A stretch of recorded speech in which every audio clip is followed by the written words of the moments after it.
Bien, amigas y amigos, quisiéramos reiterar nuestros afectos. Por ahí dice una cosa, yo soy qué sé yo qué. Tú has oído de una gente que yo soy rica. Yo soy rica. No, yo soy rica. Yo soy jugo de naranja rica.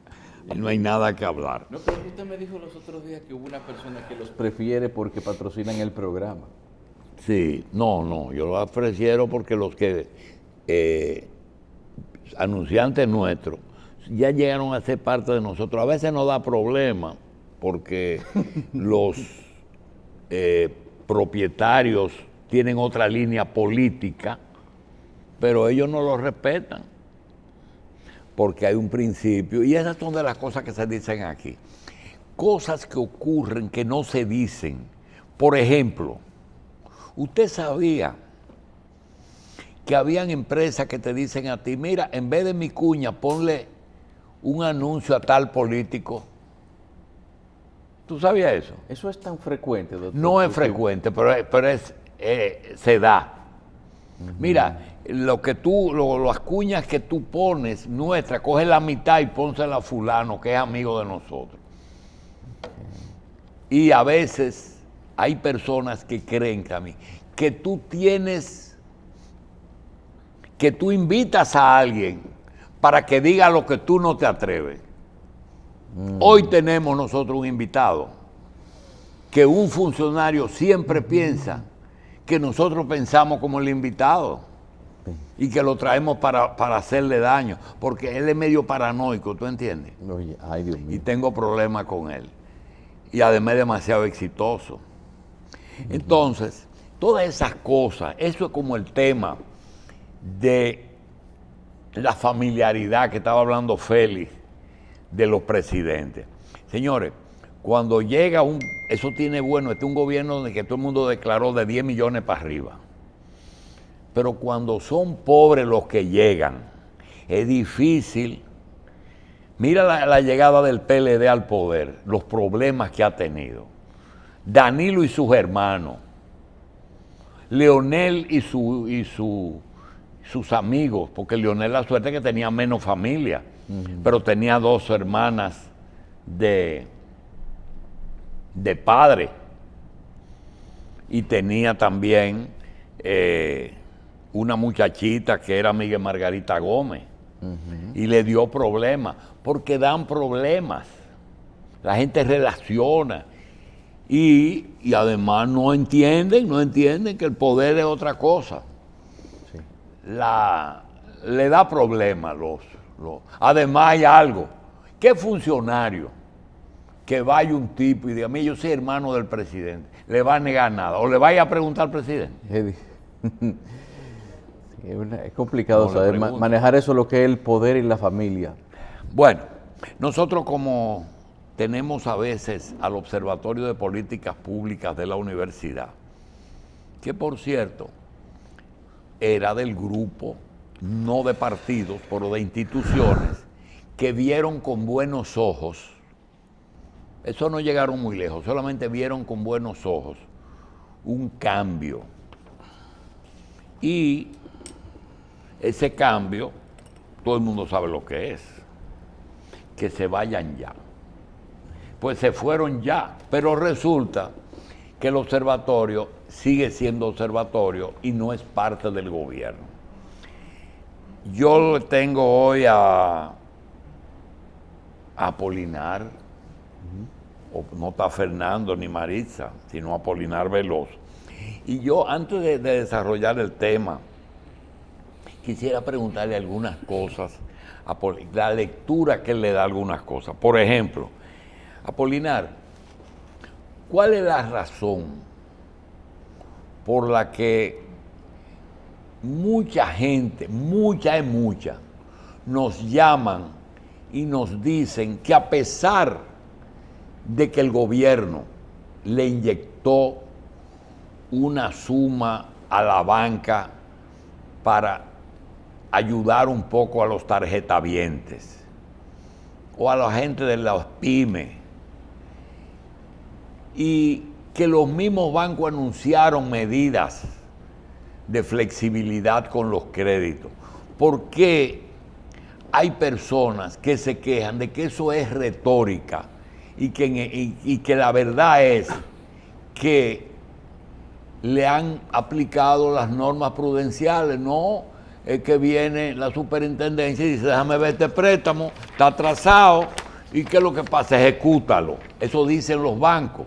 Pero por otro lado, la persona dice, caramba, pero yo pensé que si yo demostraba que yo no tengo trabajo o que no tengo los ingresos, como el hombre de la guagua, de las 3 minibuses de turismo, que es el que más sonado, pero eso no es el solo. Hay personas que quieren que los tribunales se abran para ejecutar hipotecas, pero ese no es el tema. El tema es, Apolinar, ¿cuál es la verdadera línea de los bancos? ¿Es darle oportunidad al que no ha cumplido o seguir con las normas prudenciales y lo que le exige la superintendencia al banco? Déjame ver ese préstamo. Ese préstamo tiene que tener garantía hipotecaria, historia de que el tipo paga, y 3, que no es un desconocido. Buenos días, Julito. Es realmente complicado el problema de la banca comercial dominicana, sobre todo porque la superintendencia de bancos durante los últimos 8 años no hizo su papel. Y eso se refleja en el informe del Fondo Monetario del año de 2019, que les recomienda al sistema bancario que en lugar de dar bonificaciones, de entregar regalías a los empleados, etcétera, que todo ese dinero lo tome para capitalizar los bancos. Eso me sugiere la idea de que la banca dominicana, como en la gestión previa al 2000, la banca terminó teniendo problemas de capital. Y aparentemente eso se manifiesta en la preocupación que tienes, en el sentido de que la superintendencia supuestamente está exigiendo a la banca, a los usuarios de la banca, el pago o la colocación de colaterales para los préstamos, etcétera. Pero hay que decir lo siguiente: el reglamento de valoración de activos, de evaluación de activos, como se llama ahora, REA, establece que prácticamente todo el mundo tiene como, digamos, como fuente de fiscalización su historial de pago. O sea, ahora prácticamente los bancos se están prestando como si todo el mundo fuera un solicitante de crédito de tarjeta de crédito. Es decir, no vale que usted muestre unos estados financieros que efectivamente digan que usted es capaz de devolver el crédito, sino que ahora prácticamente la última modificación que le hicieron fue sencillamente decir, si usted ha pagado bien, usted es sujeto de crédito, ¿no? Obviamente que con la pandemia muchos de los hogares han sufrido, y los hogares tienen aproximadamente el 35% del total de crédito de toda la banca, de tal manera que es un sector importante, y esa gente fue la que sufrió prácticamente, digamos, durante la pandemia, porque muchos de ellos fueron despedidos, y obviamente la capacidad de pago queda mermada de manera inmediata, independientemente del programa que puso en ejecución el gobierno para mitigar el problema de la suspensión de un montón de trabajadores. Pero ¿tú realmente crees que el banco ha cambiado esencialmente la política frente a la situación? Porque mira, te voy a poner ejemplos para que tú te hagas más práctico. Hay negocios que no hay que revisarlo. Un supermercado no necesita, porque los depósitos que llegan ahí hablan por sí solos, ¿verdad? El súper. Yo estaba por el mercado, decía Carlos hace un rato, y veo que la gente que bregan con oro y que la gente que bregan con brujería están haciendo negocios, pero muchos negocios Las razones no las vamos a analizar. El que vende cosas de brujería está vendiendo mucho. Y el que vende prenda y la funde y eso, también. Pero los bancos tienen un capítulo que se llama Conoce tu cliente. Pero eso es para fines de lavado. Es decir, tú llevas un depósito y te dicen de dónde viene eso para asunto de lavado. Mi pregunta específica es, cuando llega un tipo y dice, a mí me prestaron con una hipoteca 2 millones de pesos y yo compré 2 vehículos. Me atrasé porque los vehículos no están trabajando. El tipo le ejecutan o lo combinan a que pago. Ellos no discriminan los clientes, es decir, a todo el mundo tiene que ser igual.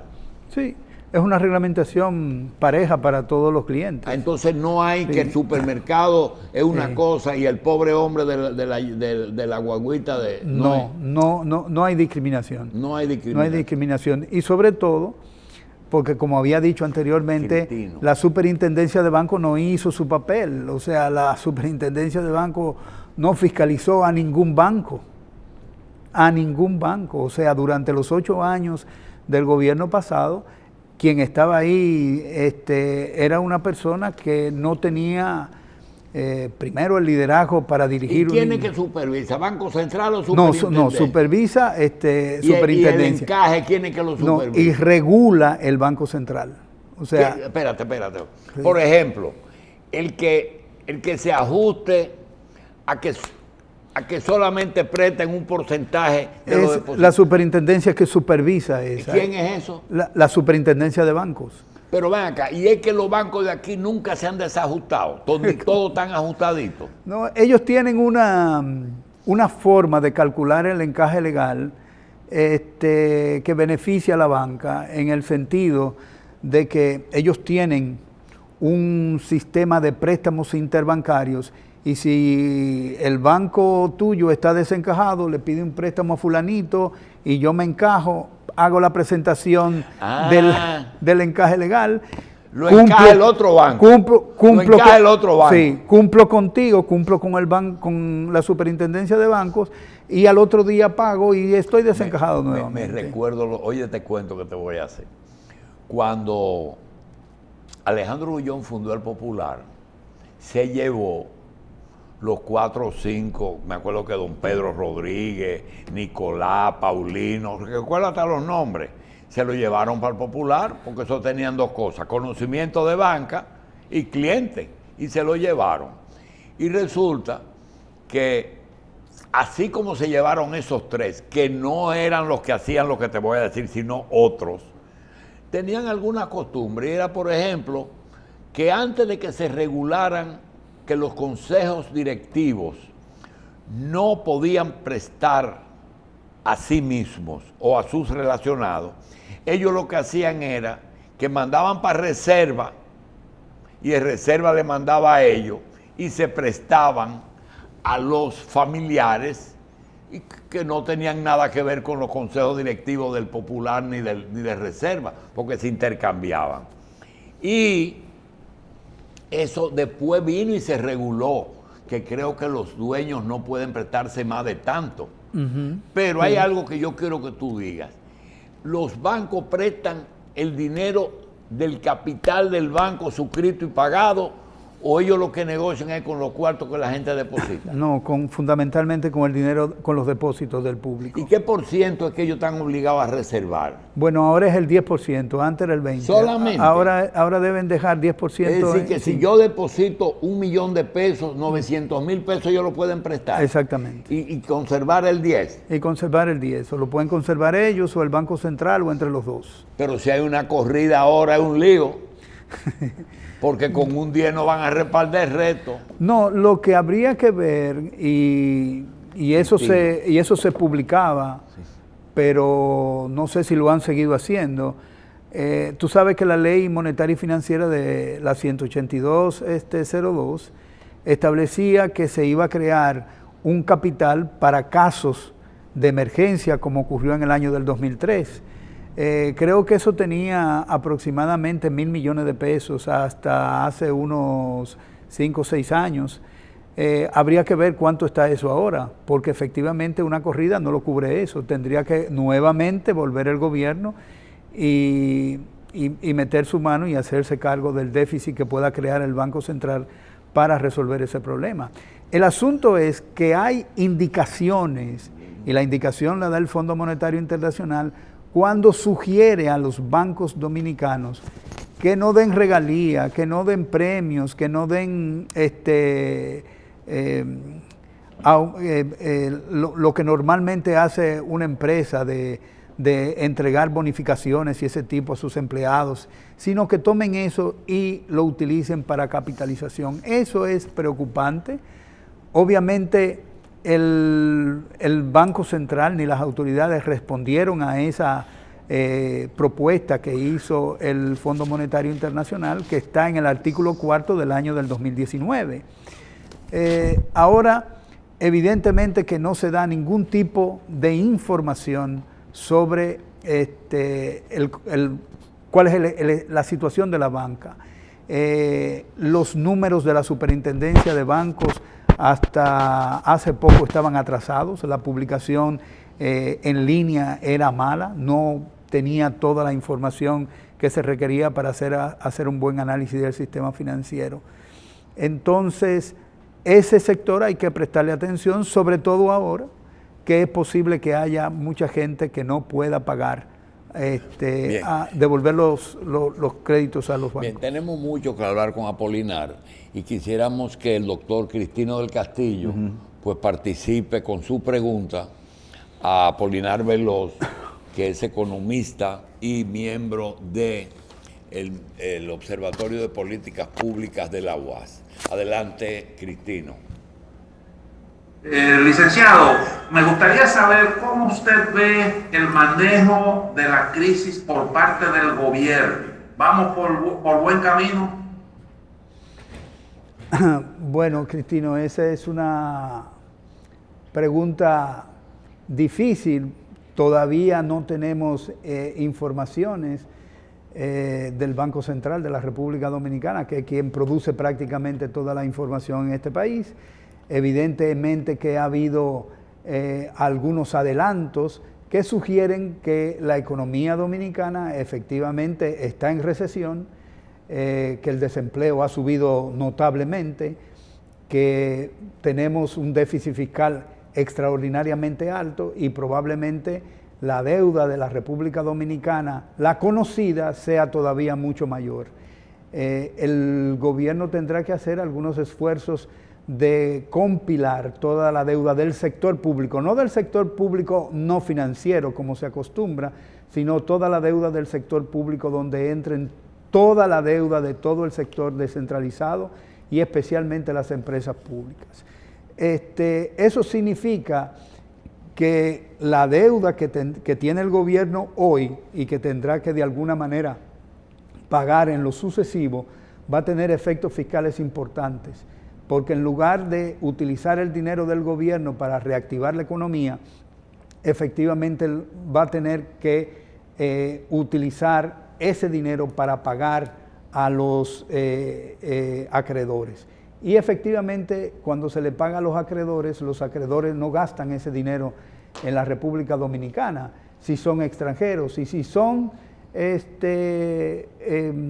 digamos, inversionistas domésticos, efectivamente ese dinero que reciben como parte de los intereses, evidentemente que forma parte de un plan de ahorro, de un plan de inversión y que obviamente no va a ser dedicado a reactivar la demanda interna. De tal manera que la situación es difícil y seguramente el impacto que va a tener sobre el comportamiento de la economía dominicana es sencillamente a deprimirla. Y de hecho está deprimida la economía dominicana, sobre todo sabiendo que la recuperación de los países que son fundamentales para el crecimiento dominicano, Estados Unidos y Europa, van a tener recuperaciones, según las últimas estimaciones del Banco Mundial, alrededor del 2021 y probablemente 2022 para el caso europeo.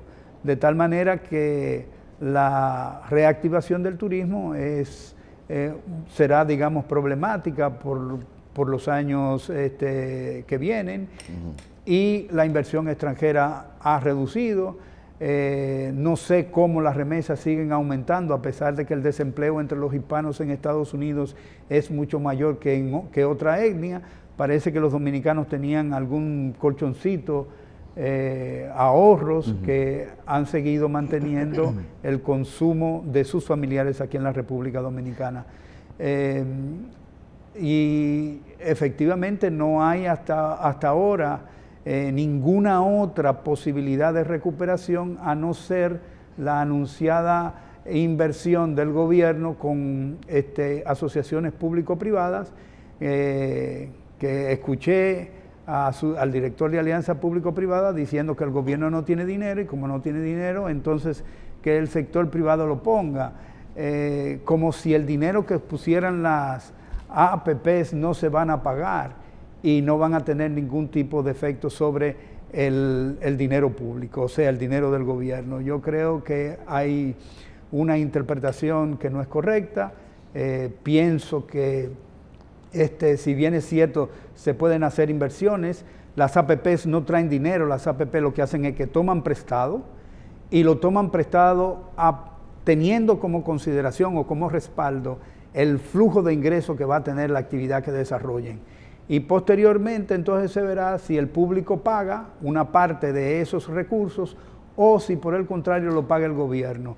Y como la ley de APPs lo que dice es una repartición de riesgo de la inversión entre quien mejor pueda pagarlo, normalmente quien toma riesgo es el sector privado, porque es el que hace la inversión, pero en el mundo toda la experiencia que se tiene de APPs es que termina el gobierno pagando conjuntamente con el sector privado parte de los riesgos que le corresponden a este.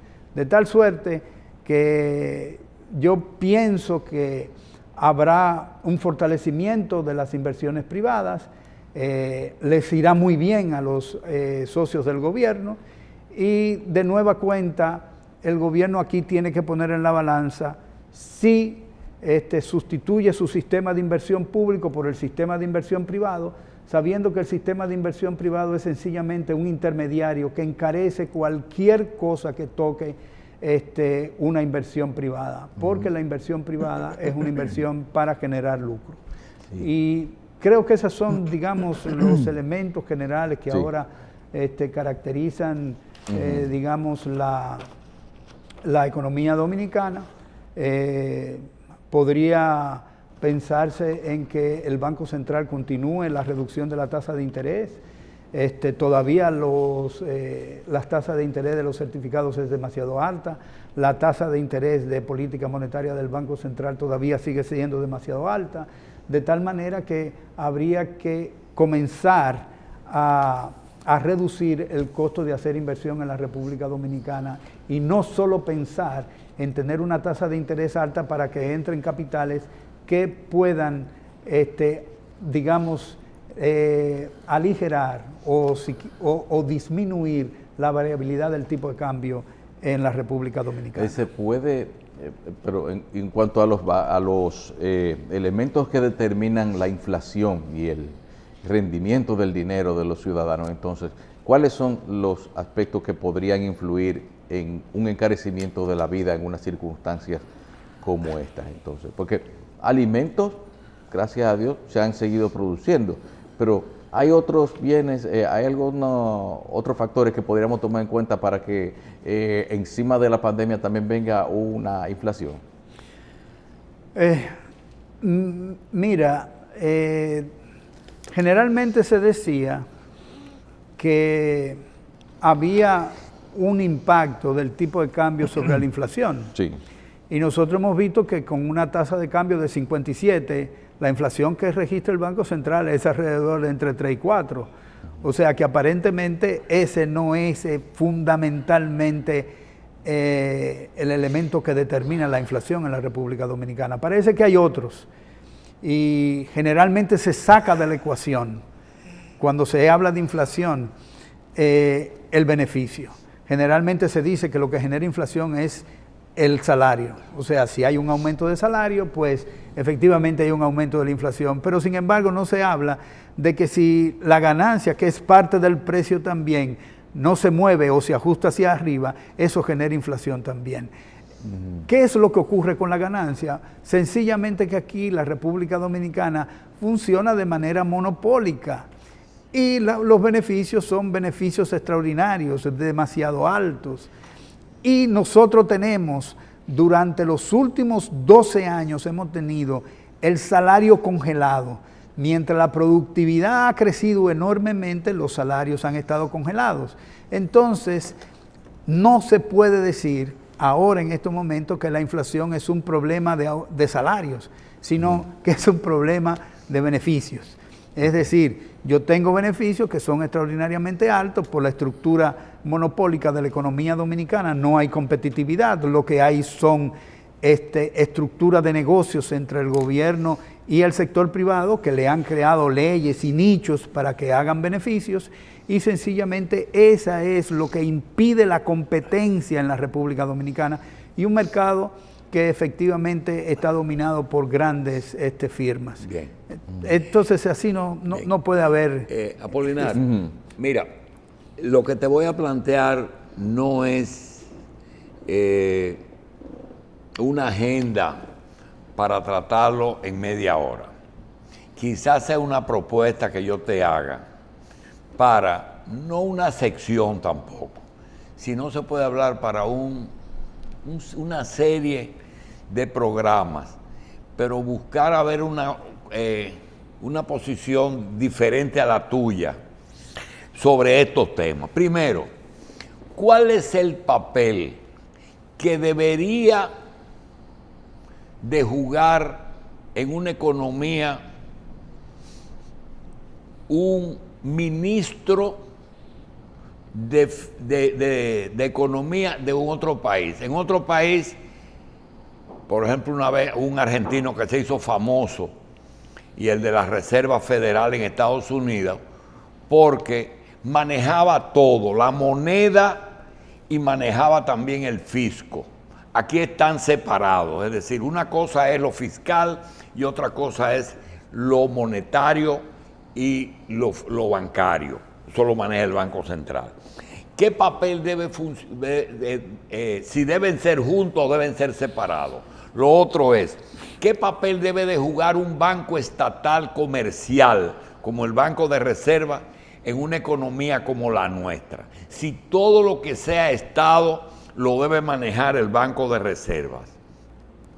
Y que si el Banco de Reserva debe ser el depositario de todos los bienes del Estado, si cuando el Estado tiene problemas, es el Banco de Reservas que tiene que resolverlo.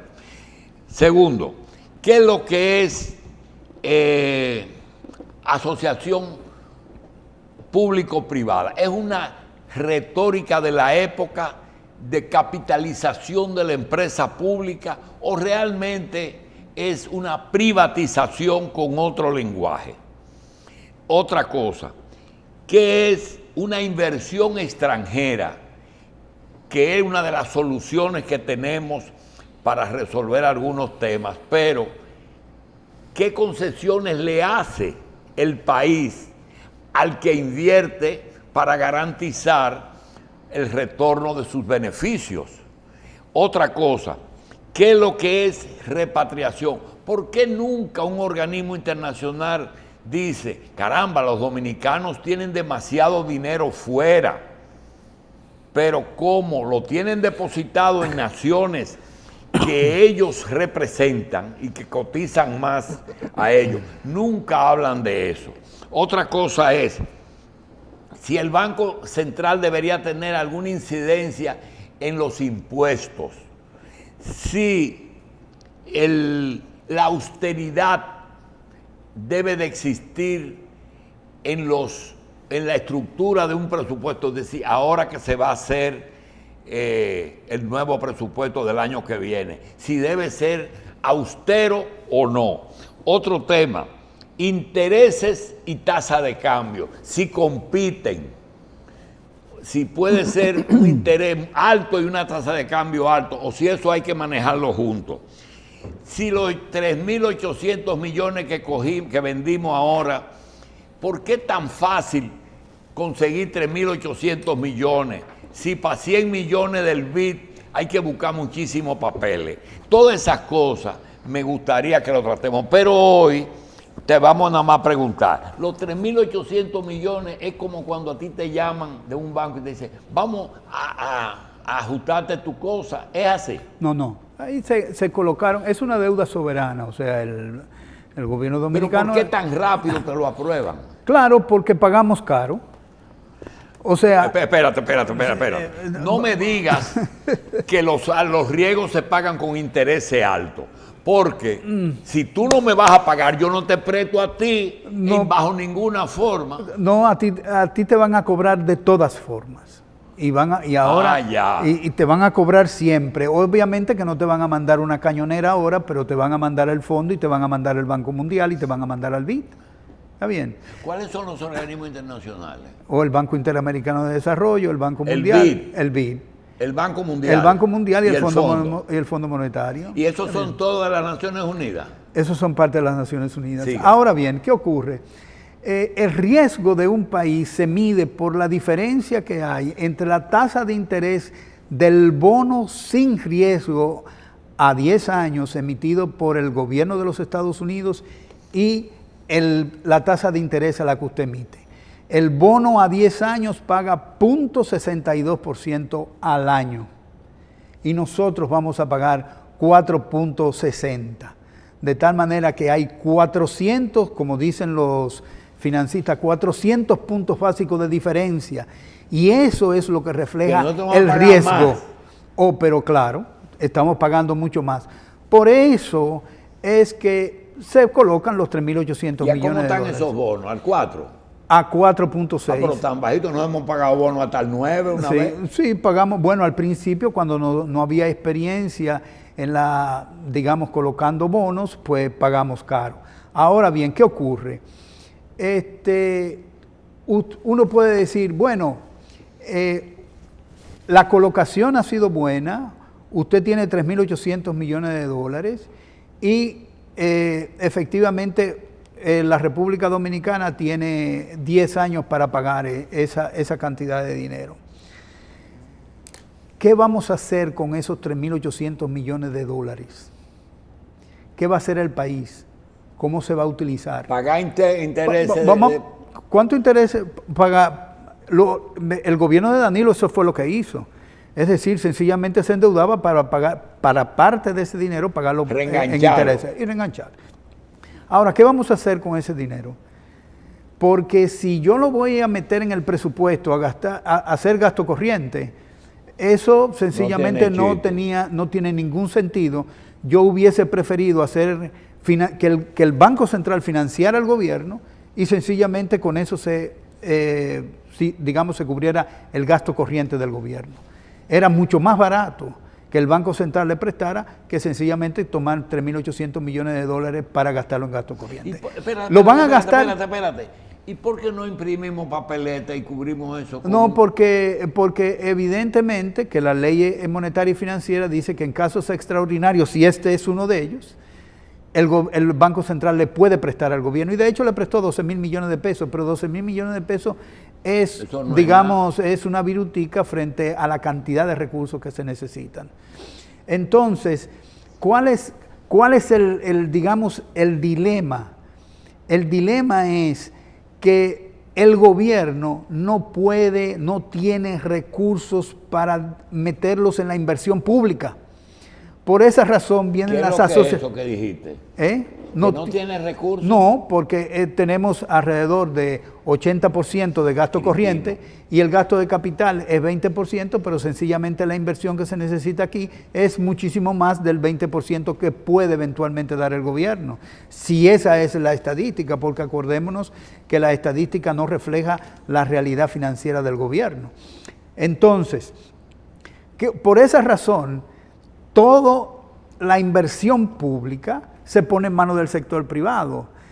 Y aquí hay algo bastante extraño, porque el sector privado siempre había denostado al gobierno como un mal administrador, no se puede hacer negocio con el gobierno no sirve, el gobierno no sabe administrar, y sencillamente de buenas a primeras hay un maridaje muy cordial entre la inversión privada y entre el sector privado y el gobierno, a través de los contratos APP. Cuando Jacobo Magluta decía, los inorgánicos cuando se utilizan en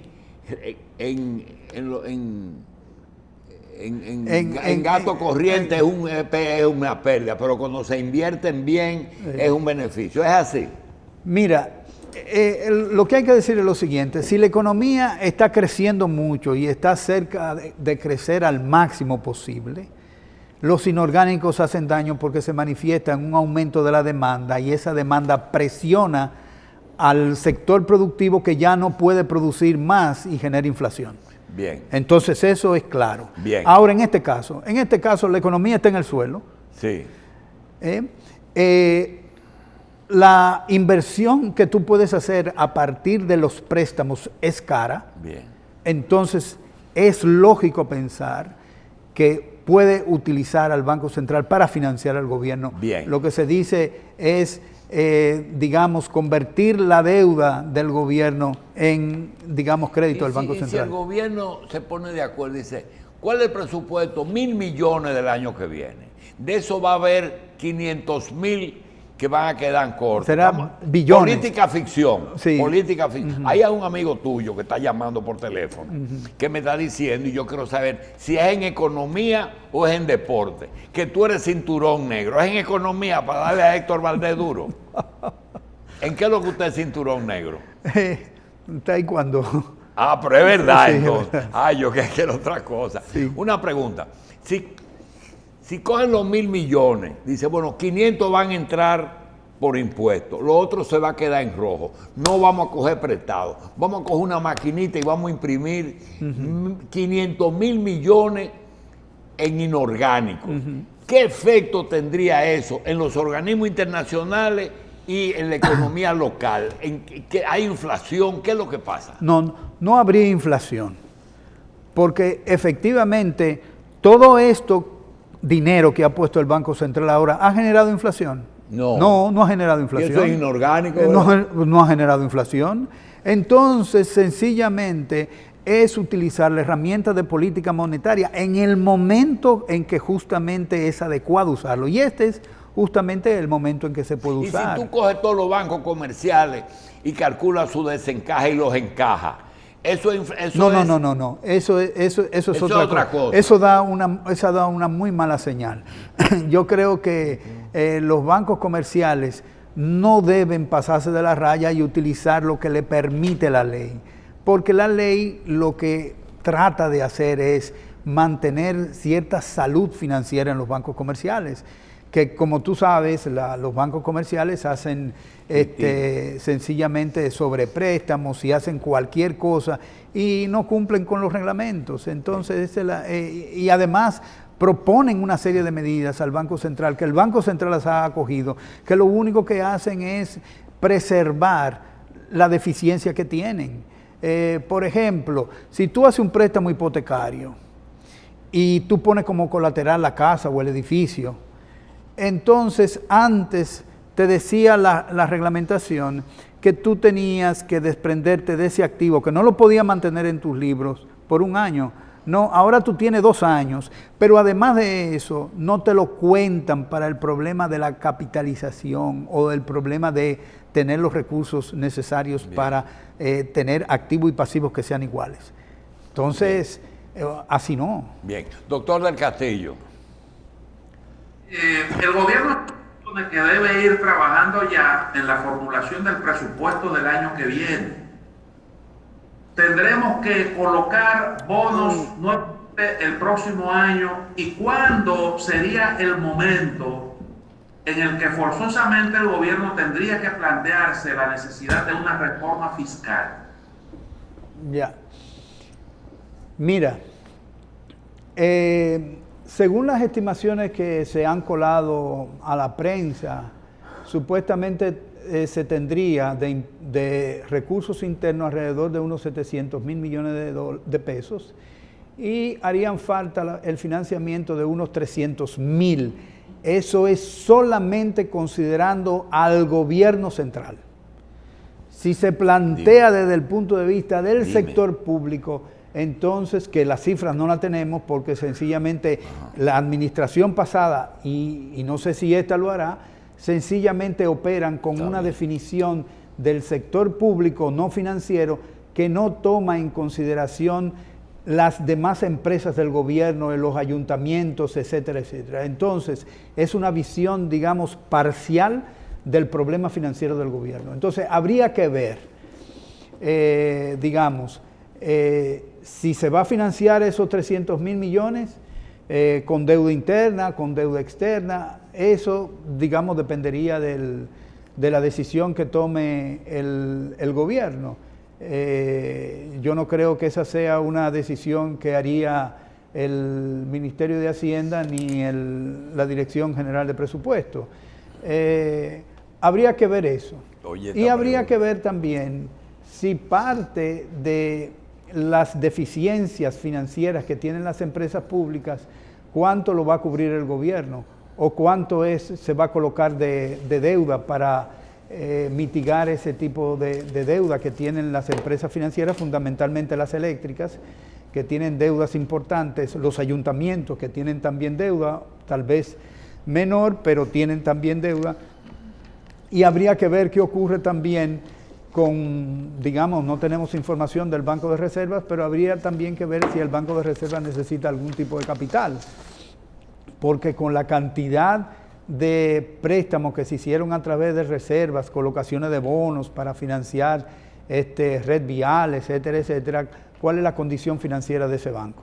O sea, no tenemos información para hacer una evaluación certera de cómo sería el financiamiento del presupuesto del año que viene. Una reforma fiscal. Yo decía en un artículo en Acento la semana pasada que, por ejemplo, el 5.1% del gasto tributario, que representan alrededor de 220 mil millones, pudiera ser un alivio inmediato para el presupuesto público. Solo que habría que conversar con los empresarios que han recibido por años, por décadas, ese incentivo del gobierno y, sin embargo, el aporte que hacen esas empresas probablemente nunca llegue a ser del tamaño de financiamiento que reciben del gobierno a través del gasto tributario. Entonces, desde ese punto de vista, uno podría decir, bueno, hay elementos que uno tendría que tomar en consideración para aumentar las recaudaciones del gobierno, y esa es una. Y la otra sería que la regresividad del sistema tributario dominicano se resuelva, porque estamos poniendo el peso fundamental del financiamiento del gobierno sobre los consumidores. Y sin embargo, la gente que recibe impuestos sobre la renta, que tiene beneficios y que recibe intereses, etcétera, es la gente que menos paga. De tal suerte que hay un reto desde el punto de vista del financiamiento, de la regresividad del sistema financiero, que no he visto que se hayan referido al tema, y al gasto tributario. Y un montón de exenciones fiscales que se realizan, contratos especiales, zonas francas, eso hay que revisarlo, el sector turismo hay que revisarlo, porque si produce tantos beneficios, ¿por qué no puede pagar un poco de los tantos beneficios que tiene, que le deja la República Dominicana? Entonces, esos son, digamos, los retos que tiene por delante el gobierno. Obviamente, si yo miro a la estructura del gobierno en términos generales, probablemente no tendría muchas esperanzas, porque ahora pareciera ser que es el sector privado el protagonista fundamental de las políticas públicas. Bien. Apolinar, la pregunta la hacemos Deli Erames y yo. La respuesta creo que en este momento solamente hay dos dominicanos. Tú porque la has ido señalando, pero no eres autoridad. y la otra es el gobernador actual del Banco Central, el licenciado Valdés Albizu. La pregunta es la siguiente: ¿qué percepción tienes tú de aquellas cosas importantes que el gobierno que entró no percibió y que se encontró con eso después que estaba gobernando, o porque no tenía la suficiente asesoría, o porque es una dilatación de pupila que solamente se hace después que usted está dentro del gobierno? ¿Qué cosas el gobierno no se imaginó que encontró dentro de el ejercicio del poder en los últimos 40 días que han ido apareciendo? Bueno, eso yo no lo sé. El gobierno... Pero ¿qué percepción tú tienes de que...? Bueno, que una percepción... Por lo que está pasando. Es una especulación, Julito, en este caso. O sea, yo diría lo siguiente. Los políticos normalmente dominicanos acostumbran a decir lo que van a hacer sin saber lo que van a encontrar. ¿Cómo es? Lo que van a hacer. Los políticos dominicanos generalmente anuncian lo que van a hacer sin saber lo que van a encontrar en el ya. gobierno. Entonces, nosotros todavía no tenemos una evaluación hecha por el gobierno de lo que han encontrado. Y toda la información económica siempre procede del gobierno mismo. Bueno, pero son ellos los que han recibido el gobierno. Yo veo que la canasta familiar quien da los precios es el Banco Central.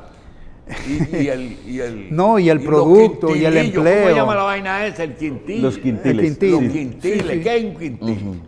Bueno, la población se divide en 5 y entonces cada parte es una quinta parte. Exactamente. Sigue.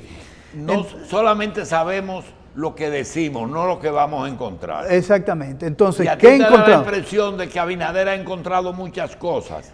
Bueno, sí, no ha dicho lo que ha encontrado, por eso estamos esperando de que en cualquier momento haya una evaluación en términos generales. Danilo no me dejó nada para el resto del año. No, eso es muy vago, eso no es merecedor ni siquiera de un comentario presidencial. A mí me parece que eso es una tarea del gobierno, sentarse y decirle a la población dominicana, la situación financiera del gobierno es esta, por ministerios y de todo el gobierno. Porque de ahí es que nosotros vamos a ver cuál es el sacrificio que tenemos que hacer todos como dominicanos, porque evidentemente esta administración hay que ayudarla, y ayudándola es sencillamente comprometiéndose uno que se puede hacer, pero sabiendo de antemano cuál ha sido el desastre financiero, si es el desastre financiero que nos han dejado en el gobierno, y cuáles son las alternativas de política que el gobierno tiene para resolver eso. Bien. Eso todavía Molinar, no tenemos. Esta es la última pregunta de hoy, pero se queda la agendota que te mencioné ahorita. La pregunta es la siguiente. Le decía yo a Carlos y a Félix a principio de que en Estados Unidos hay una lucha económica que se refleja en lo racial, y es que como el negro se quedó abajo en educación, se quedó abajo en economía, y es el principal sujeto de subsidio gubernamental, es decir, es la población que más recibe ayuda del gobierno. Los ricos, que son los republicanos en términos generales, se quejan de que mantienen mucha gente que no trabaja. ¿Cuál es el punto en que los organismos internacionales ven bien los subsidios sociales que nosotros tenemos? Es decir, desayuno escolar, tanda extendida, comedores económicos, bono gas, bono luz. ¿Ellos tienen un límite o entienden que eso está bien? Mira, yo tengo una comprensión distinta del problema de la cuestión racial en los Estados Unidos y los subsidios. O sea, lo que estaban peleando los blancos en la economía norteamericana era sencillamente por tener una participación mucho mayor sobre los subsidios. ¿Una? Participación mayor de los subsidios que daba el gobierno. ¿Querían dar más? No, querían tener mayor participación. porque ellos entendían que habían sido desplazados por las políticas de los demócratas en el sentido de apoyar, recibir, y por eso pelean. O sea, son tan subsidiados los blancos, pobres, como los negros en Estados Unidos. A la clase, no al color. Sí. Entonces, ¿cuál es el problema con los subsidios? Aquí y en todas partes. El problema con los subsidios y los organismos internacionales es la visión siguiente. O sea, tú puedes subsidiar a una persona para sacarla o a un sector para sacarlo de un problema y hacer que la familia nuevamente vuelva a ser financieramente sostenible o que la empresa sea nuevamente sostenible. Y el gobierno entra. Lo que no está de acuerdo, por ejemplo, el Fondo Monetario Internacional, es crear un subsidio que dure para siempre en el presupuesto público. Por ejemplo, tú no puedes decir, ya el presidente lo acaba de denunciar, FASE no puede ir más allá de enero. ¿No? Bueno, por dos razones, por razones de presupuesto y porque es una situación transitoria. No solamente transitoria, sino aquí supuestamente las leyes de incentivo industrial eran transitorias y duraron 40 años y ahora tienen una nueva reedición. Bien. Y tienen un Consejo Nacional de Competitividad claro. que persigue exactamente lo mismo. La semana pasada el observatorio propició un encuentro que desgraciadamente tu participación ocupó mucho tiempo y desgraciadamente yo no lo pude escuchar sobre asociación público-privada. Realmente, aunque hay una repetición del tema, ¿esa asociación es una forma disfrazada de privatización? No, esos son contratos. Vamos a ver, contratos. Una asociación pública es un contrato. ¿Está bien? Pero ponme un ejemplo, porque yo soy bruto. Perfecto. La carretera Santo Domingo-Samaná que está... ¿Quién la construyó? No, tiene construcción, mantenimiento y operación. Y eso todo es de ellos. Todo es de ellos. Y es un contrato de 30 años. ¿Está bien? Entonces, esa es una forma de contrato. Pero hay un contrato que puede ser, por ejemplo, para dirigir un hospital. Y sencillamente el hospital está hecho. Cuando a ti te dicen, la Iglesia Católica va a coger la atención primaria subsidiada, que ya existe, la atención primaria subsidiada, no la contributiva, y va a coger la operación, y el Estado tiene que darle ese dinero a la Iglesia para que lo haga y la administre. ¿Eso es asociación pública-privada? Si hay un contrato, sí puede serlo, un contrato de administración. Bien. Porque son contratos y hay alrededor de 20 tipos de contratos que se pueden hacer bajo esa sombrilla de asociación público-privada. Ahora bien, tú dijiste que la carretera de Samaná podía ser buena porque ellos hicieron todo. Por ejemplo, el Mariel en Cuba. Odebrecht está haciendo el puerto y lo va a manejar 20 años. Eso es asociación. Fíjate que Estados Unidos no permitió que se metan en Odebrecht de Cuba, porque ese fue un negocio en que el Estado no puso nada. Crear el puerto del Mariel. Pero no puso nada, eso es entre comillas, que eso es lo que quieren vender, que el gobierno no va a poner nada. No es así. Muy bien. Yo entiendo que es así, como tú estás diciendo, porque te falta un pedazo. Le falta un pedazo a la historia. ¿Cuál es el pedazo? Yo te doy Catalina. Tú la construyes tú, no el Estado. En tu punta Catalina la construye. Pero cuando el Estado te dice, yo te garantizo la compra, te está dando un plus ahí. Sí, pero ese no es, el hecho es el siguiente, fíjate. ¿Qué es lo que nos han querido vender? Primero nos dicen, la administración de la inversión pública del gobierno no sirve. Y por eso vamos a reemplazarla por la privada. Eso no es verdad. Que es más eficiente. Obviamente que los empresarios de aquí, si uno se pone a evaluar cómo han tenido éxito, el éxito se ha debido fundamentalmente a que le han quitado impuestos, a que le dan subsidios y a que le dan otro montón de cosas. Tradicionalmente, Había subsidio agropecuario, subsidio turístico, subsidio energético. Subsidio de todo. Tienen leyes siempre especiales. amparados. Tiene siempre leyes especiales, siempre tienen todo especial para que ese sector pueda caminar solo. Pero nunca han logrado caminar solo. Yo quisiera conocer un ejemplo Papá de que, gobierno. Sí, papá gobierno. Entonces dicen, bueno, usted gobierno, lo sancionan y le dice, usted no sabe administrar y le vamos a quitar eso y se lo vamos a dar al sector privado que sí sabe administrar. Y le dicen, por ejemplo, el director de asociaciones público-privadas dice, como el gobierno no tiene dinero, entonces el sector privado lo va a poner. Pero esa es una fantasía que solamente le dice la mitad del cuento. Porque cuando la asociación público-privado se instala y le dicen, usted va a hacer esa carretera, lo que tiene, usted la va a construir, la va a diseñar, la va a construir, la va a mantener y la gestiona. Usted va a tener una serie de ingresos. Y con esos ingresos usted se va a la banca internacional y dice que mira, yo tengo este flujo de ingresos y esta ha sido una aprobación del gobierno, entonces dame el dinero. ¿Y el gobierno tiene que firmar el aval? No, porque eso van a ser asociaciones público-privadas aprobadas en el Congreso. ¿Y Molino Dominicano, en qué condiciones está en manos? ¿De asociación público-privada? No sé, eso no. Tú traes a José Luis de Ramón, que él sabe muy bien. ¿De eso? Sí, de eso. Sí, que él hizo esa negociación. Entonces, después, cuando se termina, entonces la asociación público-privada se vira para el gobierno y le dice, mira, lo que yo voy a tener de flujo es tanto y a mí me hace falta tanto para completar el pago.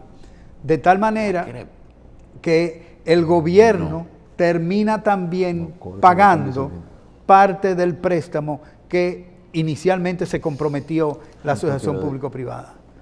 O sea, y entonces dicen, bueno, es que los riesgos son de los dos. No. Usted construyó, usted hizo todo y usted es quien debe correr los riesgos. El gobierno no debe correr riesgos porque no ha hecho inversión. Y eso no lo resuelve Fomper. Fomper. No, hombre, Fomper. Es que tú has hablado de las dos cosas. Fomper, en términos generales, la asociación pública-privada es sana. Si se tiene la fortaleza institucional, si se tienen los mecanismos de control, si se tienen los mecanismos de evaluación, puede ser una alternativa. Ahora bien, ¿qué ocurre? Cuando tú te vas a la ley de asociación público-privada, lo que te dice es lo siguiente. Uno, quien la dirige es el jefe, o sea, el presidente de ese consejo es Lisandro Macarrulla, sector privado. Ellos son los que van a hacer la licitación, van a regular, van a seguir el financiamiento, la evaluación del contrato, van a hacer todo. Entonces yo soy juez y parte. Sí, pero eso que estás diciendo tiene fuerza porque cuando vino la capitalización de la empresa pública, CORDE, CDE y SEA, observa que fueron 3 variantes. Tú dijiste, Molino, que te hable de José de Ramón, sí, que fue que lo hizo. Pero ya no se sabe si las acciones de eso están en Fomper. Pero no se sabe. Ahora, las plantas eléctricas que tenía la CDE, la tienen las EGE y la transformaron. No se sabe bajo qué condición. Pero las tierras del SEA siguen siendo del Estado y los ingenios siguen siendo del Estado, aunque fracasó, pero siguen siendo. Parece que la modalidad era diferente en cada caso. Pero no se sabe, tú no sabes de quiénes son las tierras de Bahía de las Águilas todavía. Si son no, del pero del son SEA privadas. sí. Eso habría que ver. Del Estado. Eso habría que ver. Aquí hay una empresa privada, un consorcio privado que financió al catastro dominicano para mapear toda la República Dominicana. ¿Y está mapeada? Está mapeada. Está mapeada. ¿Pero en manos de ellos o del Estado? No, está mapeada, eso habría que ver. Pero existe. Sí, eso el país está medido. El país está medido completamente. Bien. Apolinar, tiene que venir todos los días. Gracias, gracias Apolinar Veloz. Se quedan los temas, así es que vamos de vez en cuando a ver al Observatorio de Políticas Públicas de la UAS. Sí. Tú no eres funcionario del gobierno de Abinader, ¿verdad? No, señor. Bien. Gracias.